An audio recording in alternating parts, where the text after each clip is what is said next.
Excise में मुल्की तारीख की सबसे महंगी गाड़ी रजिस्टर्ड। तफसीलात के मुताबिक excise taxation and narcotics control department region सी लाहौर में मुल्की तारीख की सबसे महंगी गाड़ी रजिस्टर कराई गई है।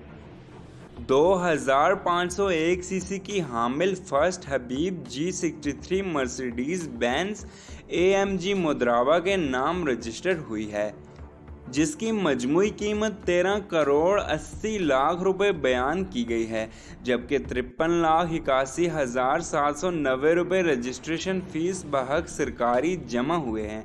गाड़ी की रजिस्ट्रेशन के लिए मुद्राबा कंपनी ने किसी पुरकशिश नंबर के बजाय 1,500 रुपये के उस गाड़ी के मॉडल की मुनासिबत नंबर हासिल किया है।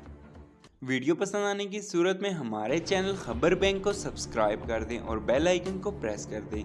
इससे आपको हमारी हर नई आने वाली अपडेट्स की नोटिफिकेशन मिलती रहेगी।